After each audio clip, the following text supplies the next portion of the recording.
Mesdames, Messieurs, bonjour, bienvenue dans le 12:45 de ce jeudi 24 décembre 2020. Le programme des Nations Unies pour le développement a lancé récemment son rapport sur le développement humain au Bénin. Dans ce document, l'institution onusienne a rendu public le classement des différents pays selon leur niveau de développement humain. La leucémie est un cancer qui touche les cellules sanguines. La forme la plus dangereuse est la leucémie aiguë. Elle tue plus les enfants au Bénin. Comment se font le diagnostic et le traitement? Un hématologue nous en parle dans un instant. Comme les dames, les hommes ont aussi de nos jours une variété de coiffures proposées dans les salons de coiffure pour se mettre en valeur et rester dans la tendance. Coiffure fantaisiste chez les hommes, est-ce une dépravation ou un effet de mode? Le rapport mondial sur le développement humain pour le compte de l'année 2020 est officiellement lancé. Ce rapport résume les mesures prises pour réduire l'immense pression exercée sur l'environnement. Initié par le programme des Nations Unies pour le développement, le rapport sur le développement 2020 est intitulé « La prochaine frontière, le développement humain et l'anthropocène ». Émile Azokbota, Jules Akreiko. Il y a de cela 30 ans que le Programme des Nations Unies pour le développement PNUD a créé une nouvelle façon de concevoir et de mesurer le progrès. Au lieu d'utiliser la croissance du produit intérieur brut PIB comme seul indicateur de développement, l'institution internationale a classé les pays selon leur niveau de développement humain. Et c'est à juste titre que le rapport sur le développement humain est publié tous les ans. Celui de 2020 est intitulé « La prochaine frontière, le développement humain et l'anthropocène ». Le rapport renseigne que de nombreuses inégalités dans le développement humain se sont accentuées et continuent de s'accroître. Les bouleversements de la planète, en l'occurrence le changement climatique, ne fera que les aggraver. La mobilité sociale est en baisse. L'action collective en faveur de la lutte contre le changement climatique devient plus difficile dans un contexte de fragmentation sociale. Le rapport soutient qu'en basant le développement humain sur le respect des exigences de la nature, nous relevons 3 défis à l'ère de l'anthropocène. Premièrement, l'atténuation et l'adaptation au changement climatique. Deuxièmement, la protection de la biodiversité. Et troisièmement, le bien-être pour tous. Il faudra intégrer le développement humain, y compris les systèmes socio-économiques, dans les écosystèmes et la biosphère, en s'appuyant sur une approche systémique des solutions fondées sur la nature. Le rapport sur le développement humain 2020 conforte l'idée selon laquelle la capacité d'agir et l'autonomisation des individus sont autant de clés qui enclencheront les transformations nécessaires pour vivre en équilibre avec la planète dans un monde plus équitable. Pour les autorités béninoises, le rapport 2020 est reluisant. Le Bénin a progressé de 5 places dans le classement mondial, basé sur la qualité du développement humain. Notre pays est devenu le premier en termes de développement humain au sein de l'espace UEMOA et 3e dans l'espace de la CEDEAO, derrière le Cap-Vert et le Ghana. Les politiques et actions du gouvernement ont permis d'observer une forte croissance économique de plus de 6% ces dernières années. Selon le rapport, le coefficient d'inégalité humaine pour le Bénin est égal à plus de 36%. Un rapport qui suggère donc l'allègement des pressions planétaires, ce qui va permettre à chacun de s'épanouir. Parlons santé à présent. La leucémie est un cancer des tissus responsable de la formation du sang dans l'organisme humain. Cette maladie débute habituellement par une anomalie dans la moelle osseuse. Au Bénin, la leucémie aiguë tue plus chez les enfants et les adultes. L'accès à un bon diagnostic existe-t-il? De quel traitement dispose-t-on aujourd'hui? Romaric Massy, hématologue, parle du diagnostic et du traitement de la leucémie aiguë.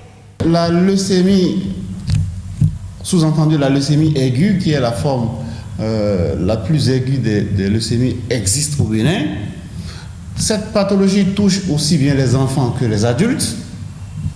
Il faut savoir qu'en matière de cancer des enfants, les leucémies aiguës représentent à peu près le tiers, 30 à 40% des cancers pédiatriques. Et donc, ces pathologies tuent aussi bien les enfants que les adultes. Nous avons la possibilité aujourd'hui de pouvoir faire un certain nombre d'examens, les tout premiers, très rapidement, qui vont nous donner les premiers éléments en faveur de leucémie. Les données que nous avons aujourd'hui sont des données du CNHU, notamment du service d'hématologie, où nous avons fait le premier point du semestre de 2019, le premier semestre de 2019, où nous étions déjà à 80 cas de cancer de sang globalement, dont 20 cas de cancer de sang pédiatrique, ce que nous appelons la leucémie aiguë. Lorsque vous faites le diagnostic de votre patient, vous avez des éléments pronostiques que vous allez rechercher, qui vont vous permettre de classer votre patient. Quand votre patient est classé, en fonction du type de pathologie qu'il a, il va pouvoir être traité par ce que nous appelons un protocole thérapeutique. Vous avez tout un investissement pour tout ce qui est la supportive care. Parce que le patient va avoir besoin d'être traité pour des syndromes infectieux au cours de son traitement. Donc il aura besoin d'un certain type d'antibiotiques qui sont suffisamment chers. Ce patient aura besoin d'une certaine nutrition au cours de son traitement. Il va falloir investir là-dedans. Ce patient aura besoin d'être transfusé, aussi bien en globules rouges qu'en plaquettes. Ça demande de l'investissement. Le traitement d'un cancer ne peut pas être l'apanage du patient lui seul.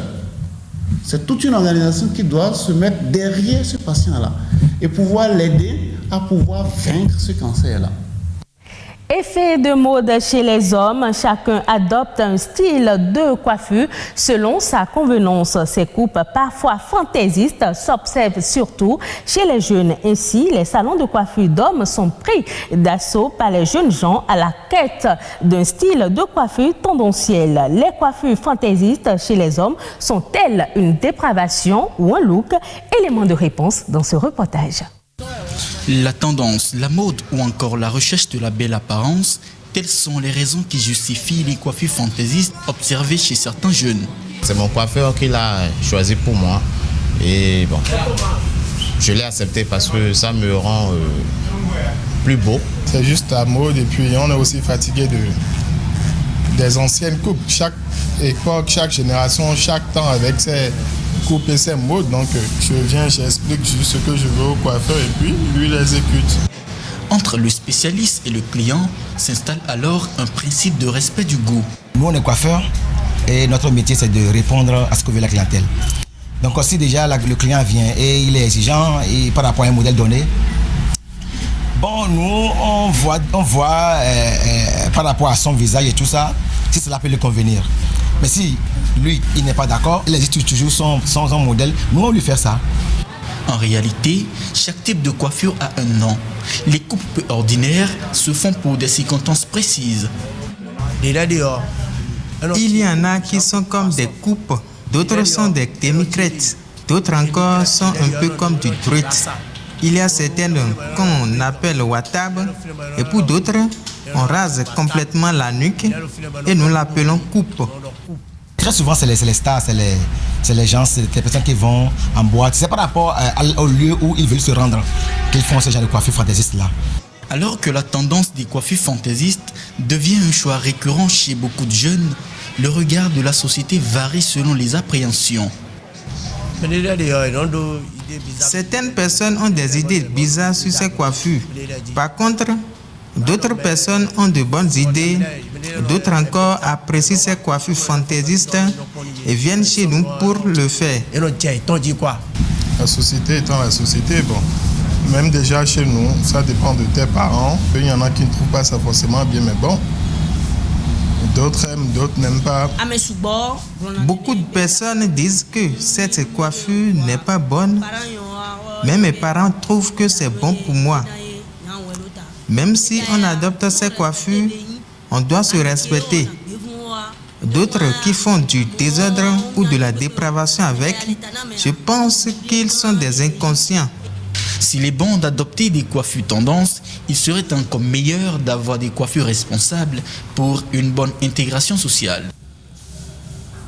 Autre fait de l'actualité nationale dans ce journal, à travers la compilation des informations récentes, c'est la nation en bref et en images.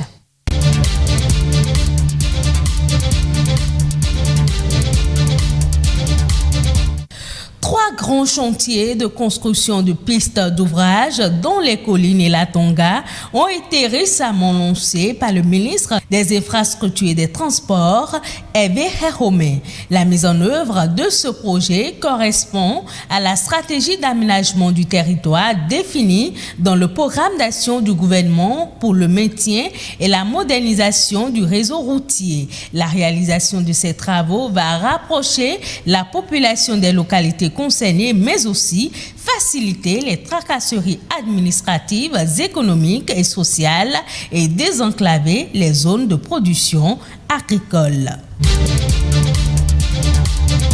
3 petites et moyennes entreprises du Bénin vont recevoir un accompagnement de 6 millions de francs CFA après leur participation à la première édition de l'initiative Tremplin Startup UEMOA.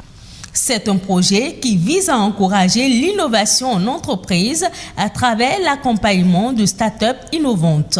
Au total, 5 prix d'excellence ont été mis en jeu pour les meilleurs projets du classement de la sélection régionale. 3 prix d'encouragement vont être décernés dans chaque pays membre de l'Union et des primes sont prévues aux structures de promotion accompagnant les start-up. 25 éléphants et 14 antilopes des parcs de la Pendiari et W sont désormais sous surveillance. Des colliers satellitaires ont été posés pour mieux les protéger. Selon le ministre du Cadre de vie et du Développement durable, José Tonato, le gouvernement a pris des mesures décisives et des outils plus innovants en matière de conservation de la biodiversité pour assurer la gestion efficace de nos parcs en améliorant leurs ressources pour le développement de l'écotourisme et l'accroissement des moyens de subsistance des communautés locales.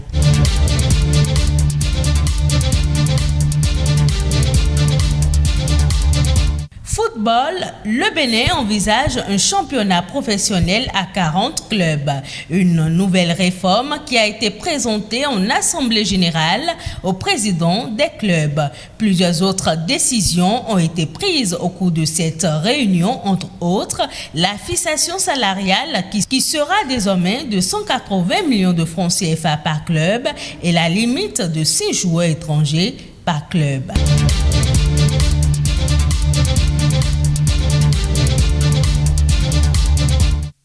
Hors du Bénin, la Sierra Leone dispose désormais de sa première usine de transformation de poissons. L'unité a nécessité un investissement de 15 millions de dollars, soit environ 8 milliards de francs CFA. L'usine va permettre au pays de renforcer la valeur ajoutée du secteur de la pêche. Il y aura un suivi rigoureux des activités pour s'assurer de la qualité et de la sécurité des produits. On peut générer grâce à cette usine de la valeur ajoutée pour toute l'économie, a indiqué le chef de l'État sierra-léonais. Selon les autorités, l'usine devrait contribuer à créer 1000 emplois directs et indirects. Pour rappel, le sous-secteur de la pêche contribue à hauteur de 12% du PIB et fournit des emplois à 500 000 personnes. Ce sera tout pour ce journal. Merci d'être resté des nôtres. Retrouvez cette édition sur le site de l'ORTB, www.ortb.bj.